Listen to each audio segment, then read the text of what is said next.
e Gabigol juntos, muita gente empolgada porque parece que pode dar certo, mas isso não é uma novidade. Vamos falar a respeito nesse vídeo e também falaremos sobre o Ilharão.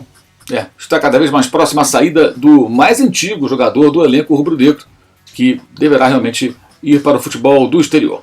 Vamos falar sobre tudo isso nesse vídeo que tem o apoio, tem o patrocínio do novo Football Manager, que é o Speech. Isso mesmo, o Speech está conosco aqui no youtube.com/MauroCesar e você pode e deve fazer o download do Speech. Link aqui embaixo, na descrição do vídeo. Você faz o download do Speech, você monta o seu time e joga por rodada. Por exemplo, você pode montar o seu time do Campeonato Brasileiro para esta rodada do final de semana, que terá, por exemplo, Corinthians e Flamengo, jogando no domingo às 4 da tarde no estádio do Corinthians, a Neoquímica Arena em Itaquera. Tem também o Fluminense, da despedida do Fred, contra o Ceará, e outros jogos importantes que acontecerão nesse final de semana pela Série A do Campeonato Brasileiro. E você monta seu time com o Speech. Eu montei o meu, você está vendo aí a minha equipe para esse final de semana no Speech. E você também pode, evidentemente, montar para outras competições. Por exemplo, Copa do Brasil, Copa Libertadores, as competições europeias estão chegando, hein? Então você vai poder montar seu time da Premier League, da Bundesliga, da Série A italiana, da Liga Espanhola e muito mais. Você joga por rodada e, claro, você vai pontuando à medida que os jogadores que você escalou tiverem melhor desempenho. Então, acesse o link, faça o download e faça como esse cara que você está vendo aí do meu lado. Monte seu time e mostre que você entende de futebol e sabe escalar um time, né, competitivo com o Speech. Quem vai escalando um time competitivo também é o Dorival Júnior. E muito se falou, né, nesse meio de semana, depois do incrível jogo 7-1 no Tolima, um resultado surpreendente. O Tolima não é uma equipe para perder de 7-1, mas tomou de 7-1. Jogou muito mal, o Flamengo fez uma grande partida, tirou muito bem proveito dos equívocos do adversário para massacrá-lo. E muita gente empolgada, rubro-negros evidentemente, muita gente que não torce pelo Flamengo, mas comentando o fato de Pedro e Gabigol terem conseguido sucesso nessa parceria.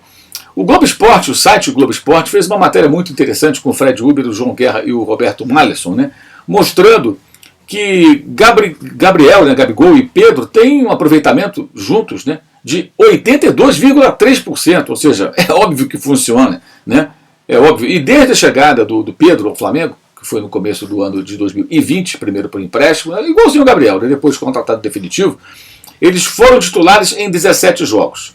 E o GE mostra que nessas 17 partidas, 13 vitórias, 3 empates e uma derrota apenas o Flamengo sofreu nesses 17 jogos, contando com o Gabigol e Pedro começando, né, as partidas, atuando como titulares. E aí o interessante também é o seguinte, eles mostram aqui a lista de partidas que tiveram os dois começando como titulares. A única derrota foi para o Santos, 1-0, no Brasileiro do ano passado. Tá?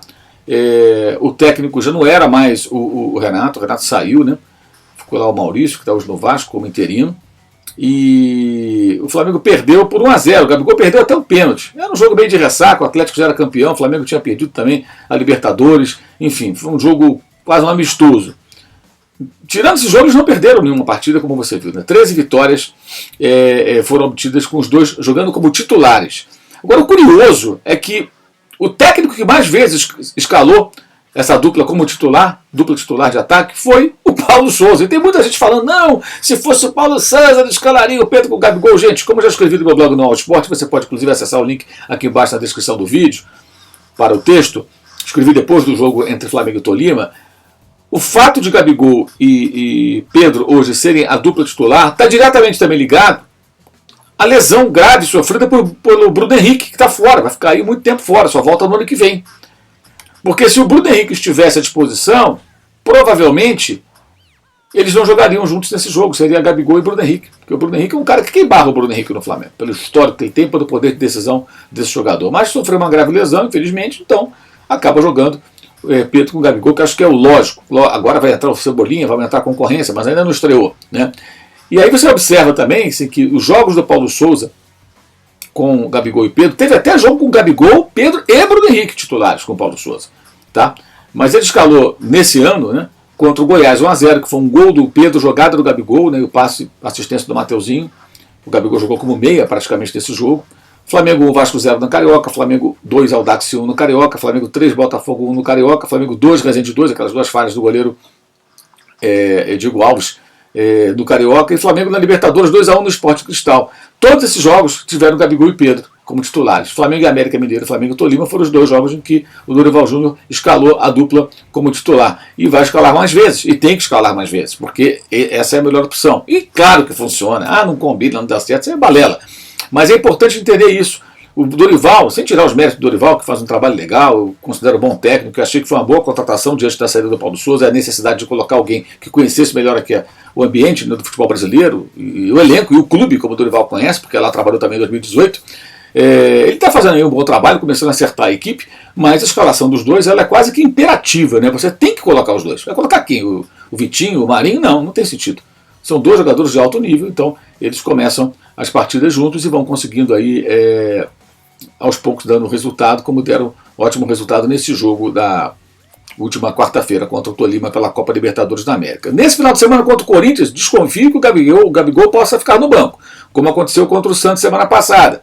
E o Pedro começando. Mas, vamos ver. Né? Certamente ele vai mudar bem o time, poupar vários jogadores. Mas, como o Gabriel gosta de jogar quase todos, pode ser até que tenhamos a dupla jogando na Neoquímica Arena em Itaquera, nessa avant-première do que será o confronto lá de agosto entre Corinthians e Flamengo primeiro em São Paulo, depois do Rio, pela Copa Libertadores da América e suas quartas de final. Além dessa boa matéria do Globo Esporte, que eu queria comentar, né? E aí, quando eu falo do Paulo Souza, não é defesa de ninguém, é só para colocar a verdade dos fatos. Porque assim, as pessoas repetem tanto certas coisas que a mentira vira verdade. Ele não escalava, ele escalava sim. Ele escalava, como ele lançou vários garotos. O cara veio aqui, não fez o trabalho que se esperava, mas acertou em algumas coisas, a gente tem que ser justo nesse tipo de coisa. Como, por exemplo, o Renato Gaúcho, né? Eu disse isso até no Posse de Bola agora na manhã dessa sexta-feira, eu tenho muitas críticas ao trabalho dele, mas ele foi o técnico que melhor soube usar o Rodinei. Usou como ponta direita, inclusive naquele jogo contra o Corinthians, que o Rodinei entra para jogar nessa função e cruza na cabeça de Bruno Henrique para fazer o único gol daquele jogo do Brasileiro de 2021. O Renato entendeu isso, porque o Rodinei, defensivamente, ele é muito fraco. Agora, ofensivamente, ele vai bem. Esse jogo contra o Tolima, ele praticamente não teve que marcar ninguém, tinha todo o corredor à sua frente e aproveitou ali o seu potencial ofensivo, inclusive dando assistência, fazendo boas jogadas pelo flanco direito. Mas o problema é defensivo. Mas, enfim, o Rodinei segue no Flamengo. Quem deve mesmo sair é o Arão, né? Imprensa turca, colegas aqui também na imprensa brasileira já falando sobre isso, e de fato o Arão está cada vez mais próximo aí de vestir a camisa do Fenerbahçe e voltar a ser comandado pelo Jorge Jesus. Mais do que o momento do Arão seguir um novo caminho. Acho que é um jogador de altos e baixos em sua passagem pelo Flamengo. Ele não é um mau jogador. Acho que o grande problema do Arão é o desligamento, a desconcentração. Às vezes ele parece que se desconcentra do jogo. O Jesus conseguiu fazê-lo ficar, né? Desde o Arão naquele jogo treino contra o Madureira, que marcou uma quase estreia do português no comando da equipe. Ele conseguiu fazer o Arão jogar de primeiro volante, jogar bem, né, com boa saída de bola e tudo mais. Depois do Senna até o recuo para a zaga. Ele foi bem também naquele brasileiro que o Flamengo conquistou, jogando nessa função. É um jogador versátil, pode jogar em diferentes funções. Ele tem bom nível técnico, mas ele precisa sempre estar... Alguém tem que tá acordando o Arão para que ele fique realmente mais concentrado no jogo, e quando ele se desliga, realmente ele deixa muito a desejar defensivamente, em especial. Então o Jesus conhece as características do atleta, poderá certamente tirar um bom proveito dele no Fenerbahçe. Eu acho que o Flamengo é o momento também do Arão seguir o seu caminho, já prestou serviço ao Flamengo, chegou em 2016, muito tempo, chegou antes do Diego, né, que também tudo indica, Diego Ribas está na sua reta final, mas esse deve ir até o final da temporada vestindo a camisa do Flamengo.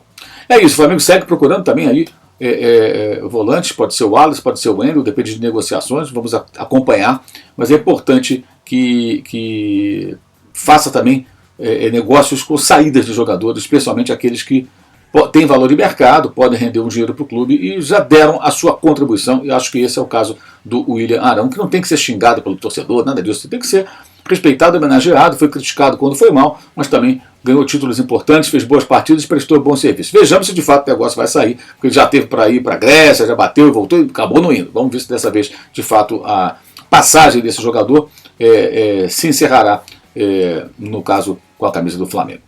Esse vídeo tem o patrocínio do Speech, você pode fazer o download que tá aqui, no link que está aqui embaixo na descrição do vídeo, montar a sua equipe. Você já viu meu time para o final de semana, monte seu time no Speech, jogue você também, participe, é bem legal, né? E mostra que você conhece futebol e sabe escalar uma boa equipe. Você viu também passando aqui todos os destaques, né? Que a gente lista aqui também na descrição do vídeo com os devidos links, né? Link para canal de cortes, faça a sua inscrição, link para o clube de membros, participe, vem aí a live Mesa Redonda com os membros do canal, live do mês de julho, vai acontecer ainda, na segunda quinzena do mês. Você também viu ali o nosso curso online de jornalismo esportivo e também encontrou ali link para a chamada, ali tem um link aqui embaixo para o nosso blog no UOL Esporte. E, claro, também para Pingback, onde eu escrevo semanalmente sobre futebol. E nessa semana você vê também mais um texto meu da Pingback. Você pode participar dessa nova plataforma de conteúdo que é a Pingback, acessando um outro link que eu disponibilizo aqui na descrição do vídeo. E nesse final de semana, a partir das 6 e pouquinho da tarde, logo depois do apito final de Corinthians e Flamengo pelo Campeonato Brasileiro, eu estarei aqui com vocês em mais uma live. E na quarta-feira, 2 lives. Às 8 da noite e também após o apito final de Flamengo e Atlético pela Copa do Brasil, a gente vai bater um papo também. Tá legal? É isso, valeu, saudações.